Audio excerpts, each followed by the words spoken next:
everyone. I would like to call November 26, 2018 University City Council to order.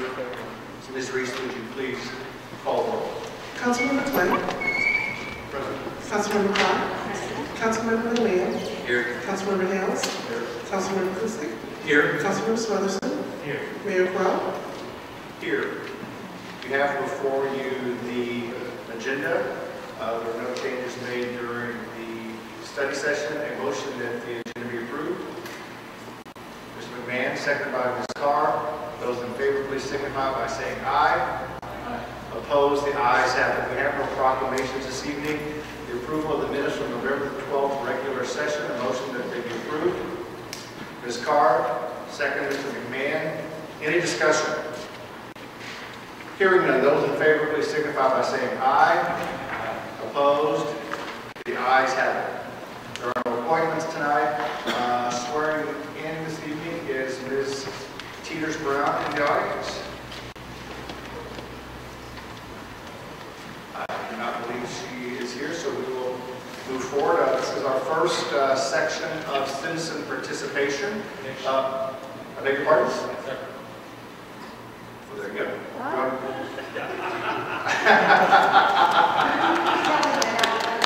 That is like timing.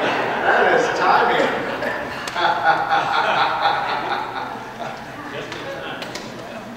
We're not even going to let you sit down and take your breath. Get your breath.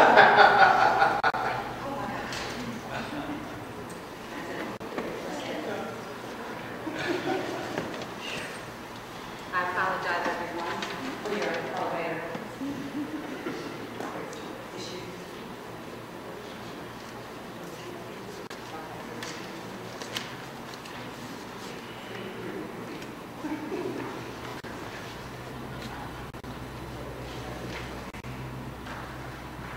I, Carl Brown, do solemnly swear that I possess all the qualifications and am not subject to any of the disqualifications named in the charter for the office I am about to assume. do solemnly swear that I possess all qualifications and am not subject to any of the disqualifications named in the charter for the office I am about to assume. That I will support the Constitution and the laws of the United States and of the state of Missouri and the charter and ordinances of the University. That I will support the Constitution and the laws of the United States and of the state of Missouri and the charter and ordinances of the University City.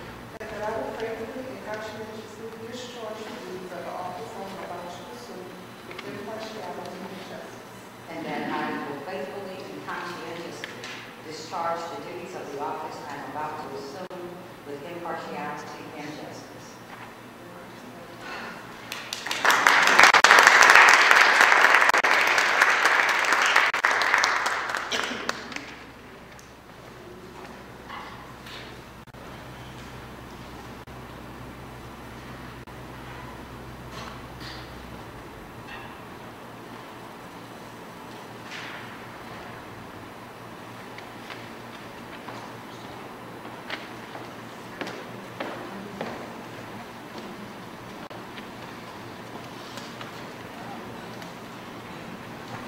Thank you very much, Mr. Brown. We'll now move on with the citizen participation.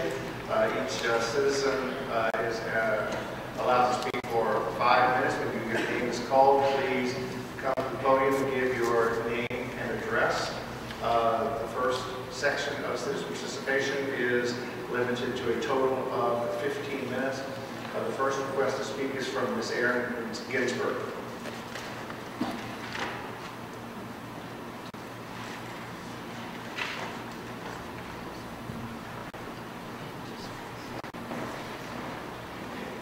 Honorable Mayor and City Council, my name is Erin Ginsburg. I live at 430 West Point Court, and tonight I'm speaking in support of U City's trap, neuter, vaccinate, return advocates, and all of our community kitties.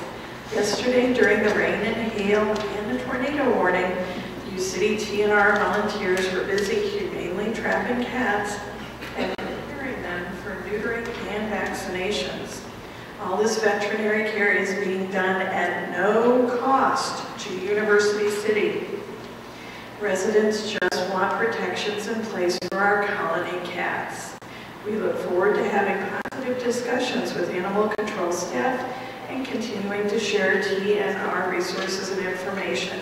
Speaking of which, according to the Health Services Manager for St. Louis City, TNR is having an impact. The number of cats taken in by animal control has dropped considerably from 1,400 in 2009 to just 200 last year.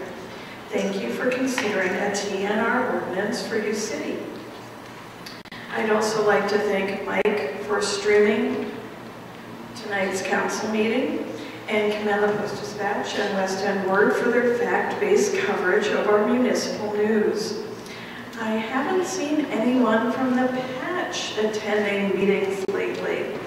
Brian Danielson is their local blogger, and his deliberately deceptive posts have inspired me to create a website.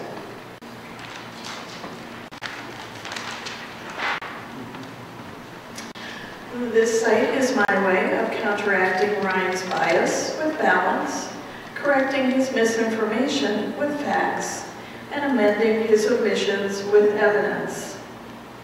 Speaking of corrections, at the last City Council meeting, Jan Adams claimed, quote, "There is no plan for relocation assistance." I'd like the record to show that Grass Peak City's residential and commercial relocation assistance plans have been posted on the U City government website since last spring, and print copies have been available at the TIF Commission hearings on the literature table. And I'll end by thanking our city manager, mayor, and council members. Thank you for taking the time to listen to everyone. Your dedication and persistence is making it possible for our community to finally stabilize Ward 3, upgrade infrastructure along Olive's International Business District, and address the disparity in U City's relationship with WashU. Thank you for your hard work on behalf of our community. Thank you. The next request to speak is from Donna McGee.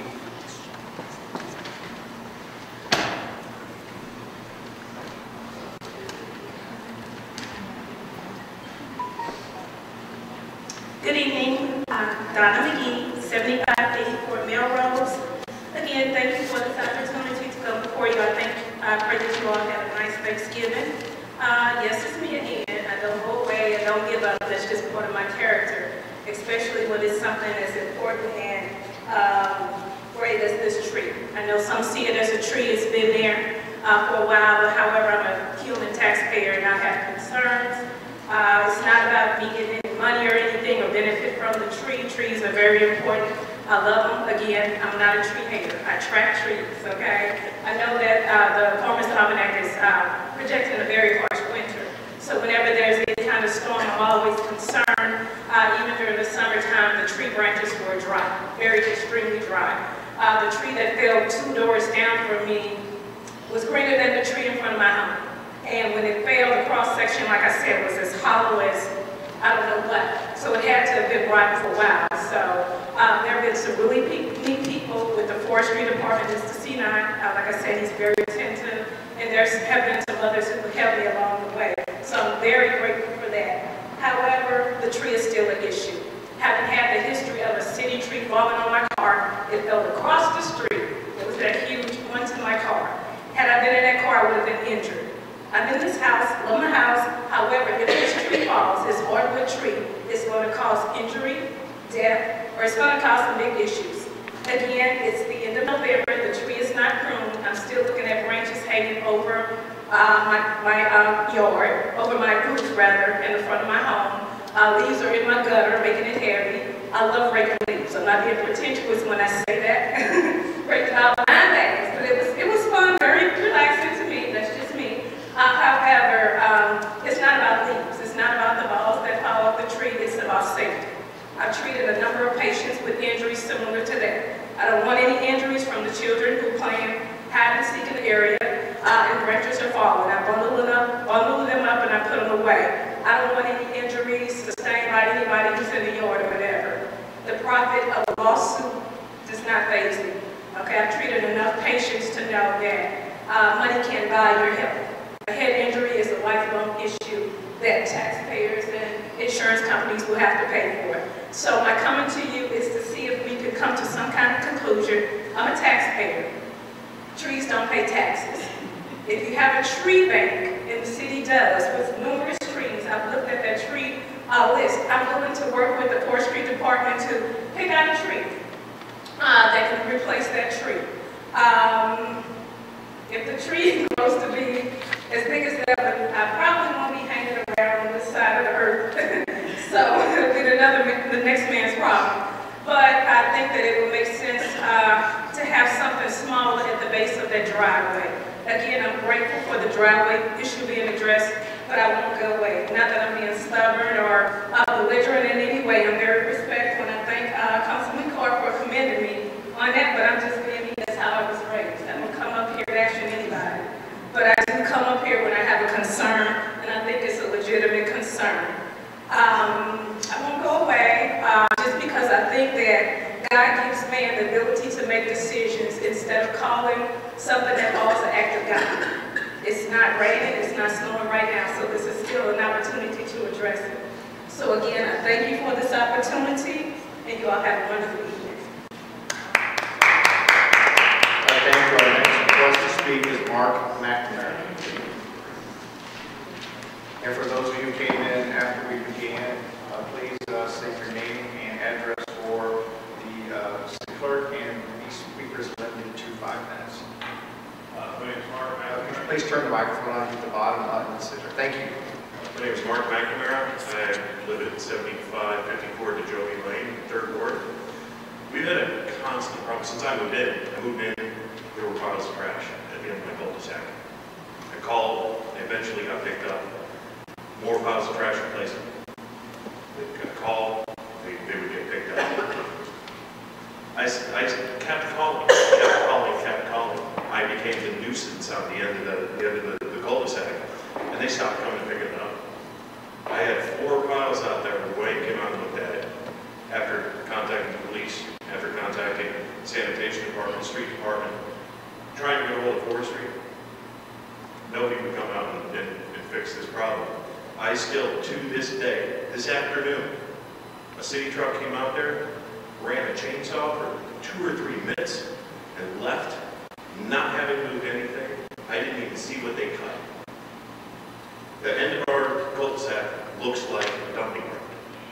A lot of the stuff got cleaned up. Took three trips out there, 3 days, people coming out there and cutting stuff. Me calling and reminding, hey, can we get this stuff picked up? Then finally I go out there and I look at it, and there's a limb hanging from the electrical wire at the end of my street that was left there by the city crew. The reason I found out it was hanging from the electrical wires is I thought it was hanging from vines. Went out there and grabbed the thing, pulled on it, and saw that it was hanging from the electrical wire. Now, I could have been zapped. I don't know what the voltage is with those street lights, but it's probably not inconsequential. Probably not a 9-volt battery. That was left there by the city crew. Now, that's just an example of the type of thing that we have to deal with out there in the 3rd Ward. I bet if you had that sitting in front of Blueberry Hill, it would have been cleaned up by the end of the day. It didn't get cleaned up by the end of the season. Now, the other thing is we've got New Year's Eve coming up. I've got a recording on my phone of the gunfire on New Year's Eve in front of my house. Literally, not just the sound of people firing off rounds. I know what that's like. I live in the 3rd Ward. Of course I know what that's like. The sound of bullets going past my house. Zoom. Close enough to be picked up by my cell phone microphone. 2 of them in 7 minutes. Now, I've made arrangements for me and my family to get the hell out of there on New Year's Eve this year. I don't need to be hit by a stray bullet. I don't think any other U City residents do either. Now, when I called the police, they said, we keep our resources where the people are. Where the people are coming down and have a good time. That means they keep it in the 1st Ward, they keep it in the 2nd Ward along Fillmore. They abandoned us up there. Now, this year, I'm not going to be up there. Anybody who's smart isn't going to be up there. But I'm going to be up there looking to see if there's bullet holes in my roof. Where the hell do I live? 3rd Ward of U City or Mogadishu? This is ridiculous. Our next request to speak is Gerald Tears.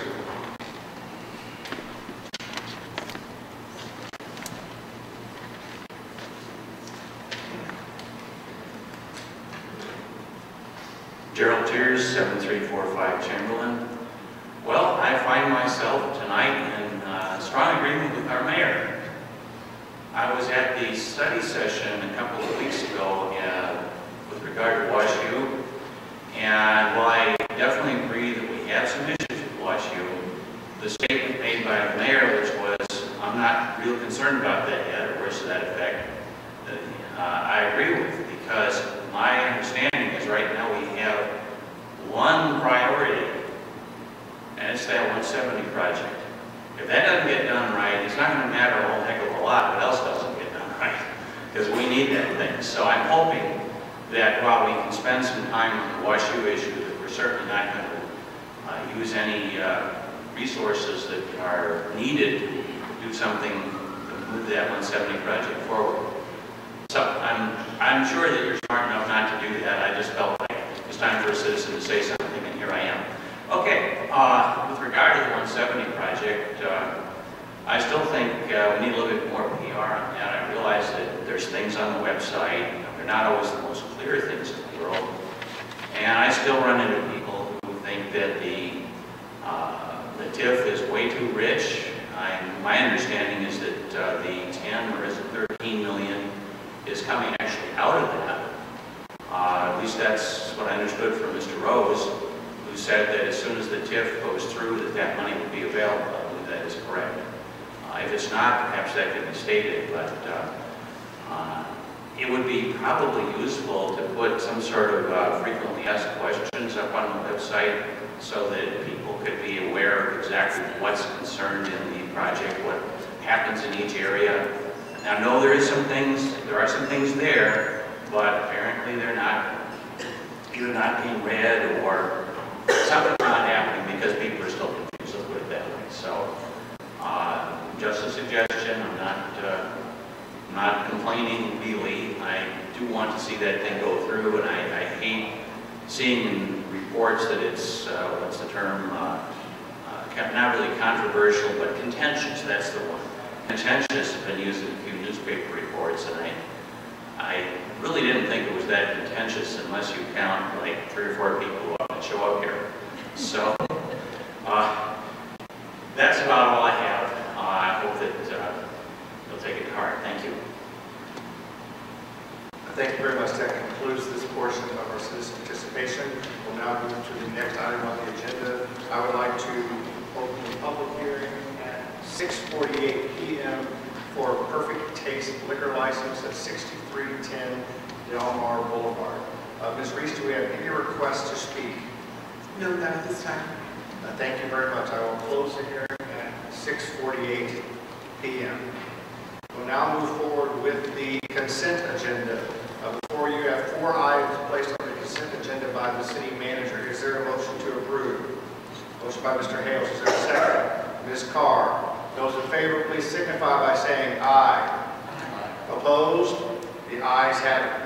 We'll now move forward with the city manager's report. Mr. Rose. Honorable Mayor and council members, this first agenda item asks council to consider approval of the MSW consultant proposal of $34,989 to conduct the solid waste rate study. Thank you very much. Is there a motion? Ms. Carr, is there a second? Mr. Hales. Discussion. Hearing none, those in favor, please signify by saying aye. Aye. Opposed? The ayes have it. Mr. Rose. Honorable Mayor and council members, this next agenda item asks council to consider approval of a contract with Traverse Associates for evaluation of the annex and design work associated with police stations. Funding for this work was approved as a part of the capital improvement program number POL-1801. I would also highlight on this item that the signature line reflects approval of the Public Works Department. That should be modified to reflect the city manager's signature. And Mr. Almason, do you have any comments on this item? You might comment. I know that there are going to be several questions. Prior to that, we have a motion first. Motion by Ms. Carr, is there a second? Mr. Kusick. Do you want Mr. Absalom to come on up or not? I believe Mr. Smothers. Yes, sir. Thank you, Mayor Crowe. I do have some questions about this proposal, and I'm really kind of stunned by some of what it says because it's not consistent with what we've been told. And I'll say this, from what I understood from the very beginning, I felt that the substation was actually something that was going to be the focus of where the police would go. And I'm assuming, and I was thinking that the annex was going to be kind of part of supporting the substation. But in reading this Trevor's report, it just raised a lot of questions because it looks like that's completely turned around now. And so I'd really like to try to understand how that happened and get a better handle on what we're doing with this assessment, because it's completely different than what I thought we were doing. I mean, and so one of the questions that I've asked, and I did submit some questions to the city manager, and that is, you know, under Sinan's letter, he makes the statement that, this is, I'm just trying to figure out and understand, that was, how did the statement come about on statement number 1, where you're in letter 3, statement 1, letter 3, where you're stating, I'm trying to understand how that came about. And see if I can find it. And what it says is future use of space as public station facility. Police station facility, I'm sorry. Future use of space as police station facility. And if you also could answer the question, what is meant in number 2, under item 2, the new police department facility. What does that mean? I'm just trying to understand what that means specifically. Well, before we get to our director, Sina Alves, let me just highlight for you kind of broadly what the intention is with this item. As a part of the annual operating budget that the mayor and council approved, you might recall the amendment of the capital improvement program where you were funding this item. And I just want to read that amendment because I believe that the contract is consistent with what was approved by the mayor and council. Sorry. So the amendment reads that, and this again was to project number POL 1801 as follows. Land acquisition, design and construction of a police substation and design of a police annex. This project will consist of purchasing property on which the police station will reside, the design and construction of a police substation for the purpose of housing police operations. Additionally, the project will include the design of the police annex for the purpose of housing police operations. So both of those took into consideration the addition of a new station for police, but also that we would examine the feasibility of police operations in the annex. The intention when we were discussing this was never to move the headquarters from the annex, if possible. So that's why the focus initially was going to be on what's the feasibility of using the annex. There were, as you know, at least one other study that was conducted that there was concern regarding the information that that study revealed. And I won't get into the reasons there was concern, but as much as what I stated as a part of the capital improvement program process was my intention to start over, to contract with an outside firm to ensure that the information that that firm provided to us regarding the review of the annex was complete and accurate. So that's the backdrop of this agenda item and the reason that the contract is being brought forward to you. Well, what I will say to that is, after reading that statement, I definitely understand that statement, but after reading that statement, what you stated, what Trevor has stated in his proposal is and I'll read a couple of lines. The ultimate goal for the Department of Public Works is to house as much of the police program as possible within the annex itself, and to identify programs that would have to be housed elsewhere if applicable. That's not consistent with your statement, because your statement is talking about the substation and the annex. This is literally almost eliminating the substation, because now it's making the substation as a side, a possibility. And then also, if you read down at the lower paragraph, and I'm reading on K25, that's the page number I'm reading on. The ultimate plan will be to remove the modular facilities and explore potential for utilizing the annex for police program. This could possibly require some program to be housed off-site. That's, again, not consistent with the statement that you just made, or the amendment you said that it's not consistent. Because, and also, I've never heard before that we were focused on keeping the headquarters in close proximity. So again, that's not consistent. What Trevor is looking at isn't consistent with the amendment you just read. I certainly, Honorable Mayor, Councilmember Smith, I certainly understand that interpretation. I believe that the contract is drafted broadly so that we can go in a number of directions. If it is learned that the annex cannot be made safe, that's assuming, first of all, that it's not safe today, but it cannot be made safe, then the intention would be to come back, because we will have to go back to the drawing board, so to speak. But if that is the case, then no operations would be able to be housed in the annex. Now, I don't believe that that's going to occur. I believe what they will find is that there is a way of making it safe for operations. And if that's true, then operations that we currently have, such as the shooting range, such as the jail, that from a logistics as well as from a expense perspective wouldn't make sense. I would not recommend that you move those operations, but there are some that certainly could be moved. That will be determined based upon discussions that I will have with the police chief primarily, as far as what makes sense. Okay, and then, well, I'll let somebody else ask a question after one more question. And again, I'm not sure if I'm finished, but what I'll say is this.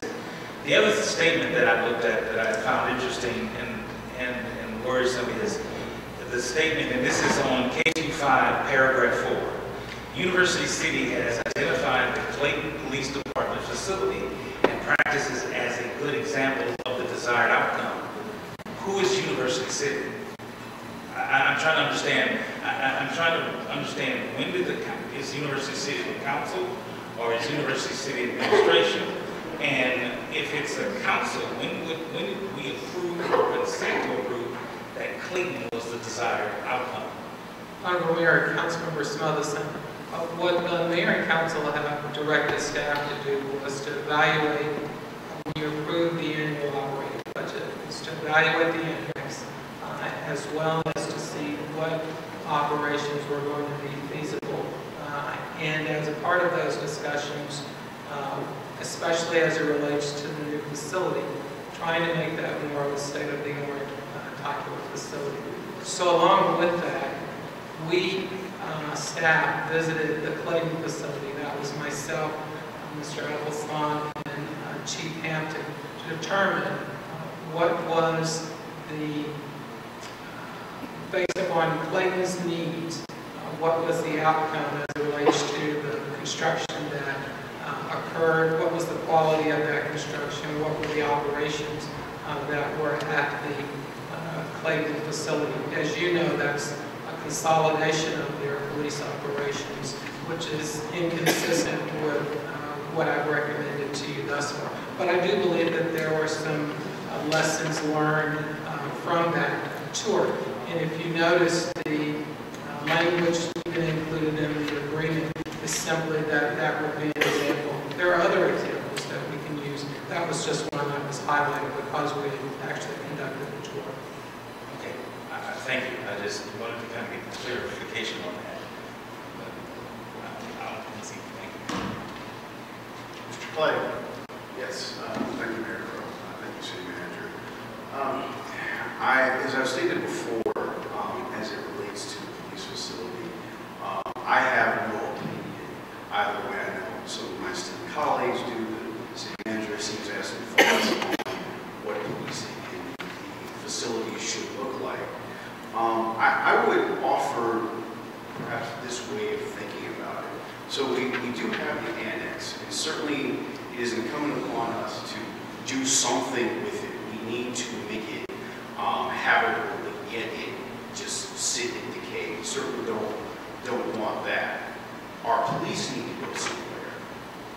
And so these are two things that need to happen. They could conceivably happen independently, but I certainly acknowledge the Venn diagram and the piece in the middle that has that overlapping. You could have a police facility in the annex, but I would caution us to think more broadly. We know the constraints of finance, but to redo the annex, and I guess this is part of what the Trivers proposal or ultimate furnishes with, could be more expensive than building new.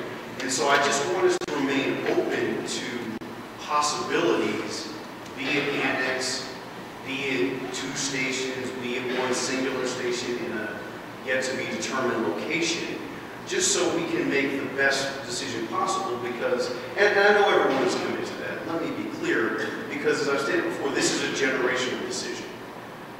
It will impact the next 30, 40, 50 years. And so we have to be deliberate, and I know that is everyone's intention. Let me also offer this, thinking comprehensively, we have this municipal center, we have the annex, we have City Hall, we have to determine what to do with the police. Might there be a world in which we consider all these things? City Hall, while a beautiful building, I would say it is probably not as functional as it needs to be for an office space in 2018, or a council space for that matter. So what are we thinking about in terms of City Hall and what may need to happen there? Because again, moves with the annex, moves with the police stations, potential moves with City Hall at some point, again, are generational decisions, and so I would hate to see a circumstance in which we make a decision in one area, not thinking comprehensively and unwittingly impacting what we can do in another area. So I would offer some degree of a comprehensive approach, understanding we will never have the chance to do everything at one time, but I think we can articulate a plan or at least have some sketch of what we wish to do holistically. So therefore, the moves we make, we know won't be injurious to future moves we wish to make. Finally, let me end there because I know there's been a lot of dialogue about what wish to speak. Any other member of council, I will return to Mr. Smokes. Mr. Hales. I just want to say, respectfully to Mr. Smothers, I don't share his perspective on this. Reading through the packet and reflecting upon the meetings, the capital improvement proposals, this is all very consistent with my recollection of those meetings, my recollection of the conversations I had with the city manager.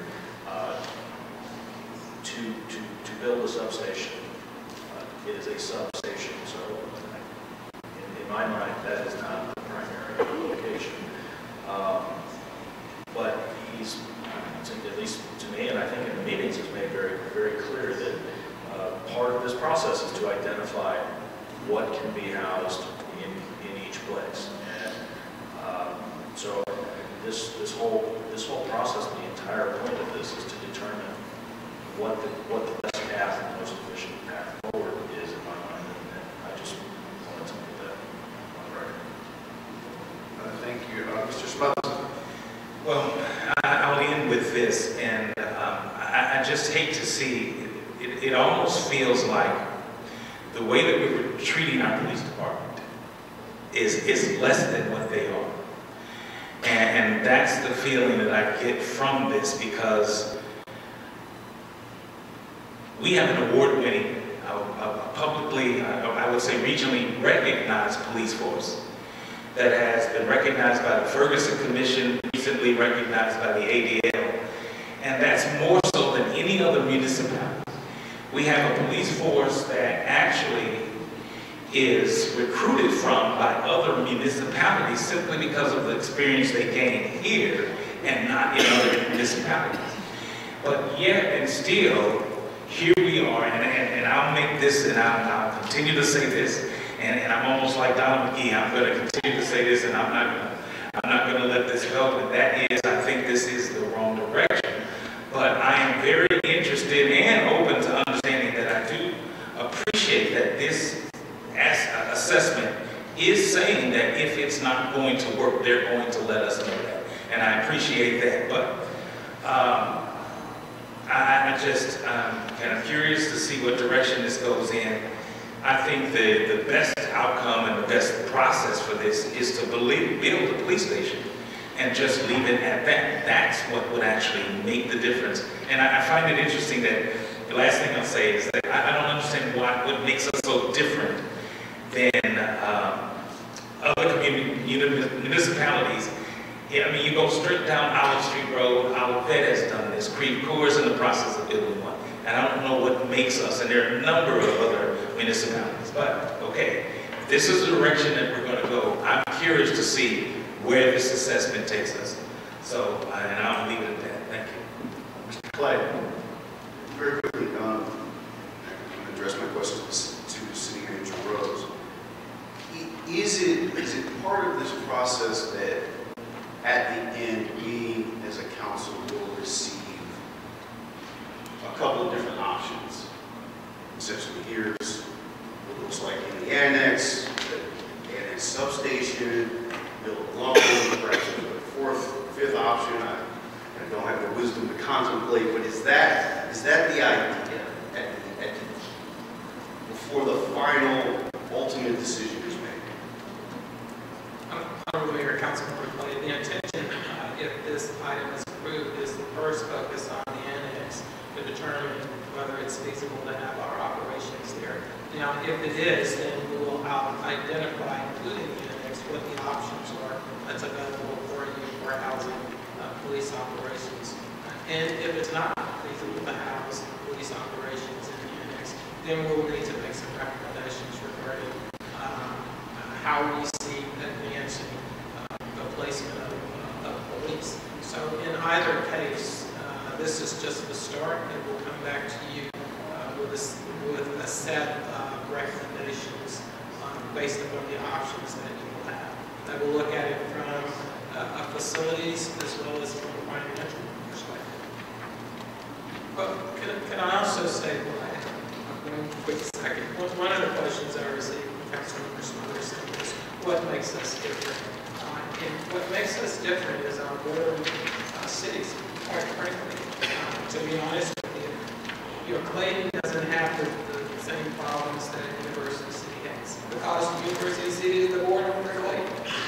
But our borders are jurisdictions that have, in some respects, some of the highest crime rates in the country.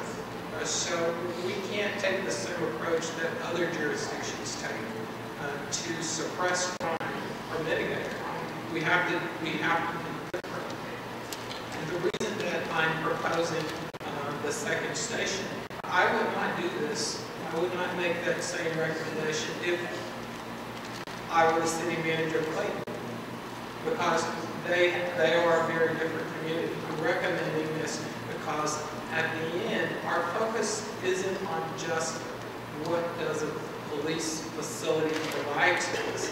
The focus has to be, in my mind, on how do we reduce our crime rate throughout the entire city, and how do we best address the crime, specifically in the northeast section of the city, which has the highest severe crime rates in our jurisdiction. So that's the reason that you are getting the recommendations that I'm proposing to you. Thank you. See, we're glad you came up, but I think we're probably okay there. I would like to say, though, as we move forward, and I think my colleagues and almost all of you in the audience who have been attending these things for a long time, the process of determining the right path for the police headquarters has been not our finest hour. You will recall during previous years that we've had some interesting proposals come forth. We've had some, in my mind, embarrassing situations occur between the administration and staff and courts and everything else. We are doing our best to move through what are muddy waters. I will say to everyone that I agree with my colleague Mr. Clay and that we need to do what is best as far as what is most efficient, economical, for us, safety-wise, everything put together. We've not really had that benefit yet. I don't necessarily speak for everybody else up here, I believe it all, but if in fact the cost determinant to stay here is beyond what we expect, then we're probably not going to have the police stay here. But I also believe that every member of this body holds our police force in the same level of high esteem. We regret that the path that we have has brought us to this point has been far more zigzagging than it ever should have been. And because of that, we do have our police department in a temporary facility that is pretty good for a temporary facility, but it's a temporary facility. And I recognize, and we all realize, that probably weighs on the folks who keep us safe every day. So we are working diligently to come up with the right solution for them and the right solution for our residents. Anything else? Hearing none. Those in favor of the City Hall Annex Assessment Contract with Trivers, please signify by saying aye. Aye. Opposed? The ayes have it. Let's move forward with Bill number 9369. May we have the second reading, Ms. Reese? An ordinance amending Schedule 3 of the Traffic Code to revise traffic regulation is provided herein. May we have the third reading? An ordinance amending Schedule 3 of the Traffic Code to revise traffic regulation is provided herein. Thank you very much. Is there a motion? Motion by Ms. Carr. Is there a second? By Mr. Hales. A roll call. Ms. Reese. Councilmember McMahon. Aye. Councilmember Hales. Aye. Councilmember Kusick. Aye. Councilmember Smotherson. Aye. Councilmember Clay. Aye. Councilmember Carr. Mayor Cole. I will recuse myself from this vote. Abstain. We have no new resolutions. Any items for council business? Any reports? I would like to take this moment to make sure that everyone, both in the room and then those folks who are watching us through the video stream, are notified that we will be having a general municipal election on April 2nd, 2019 to fill the unexpired city council term in Ward 1. That term will run until April 2020. Petitions and filing documents can be obtained from Ms. Reese, our city clerk at City Hall on the second floor. Candidate filing will open on December the 11th, 2018, and will close on January the 15th, 2019. Filing fee is $50, and the offices are open from 8 until 5. If you have any questions, you may contact Ms. Reese or frankly any of the council members as well, but preferably Ms. Reese because she'll be your consistent answer, probably more so than all of us at times. But that is a notice that will be posted to go out. Do my colleagues have anything from council reports of business? It doesn't seem that they do.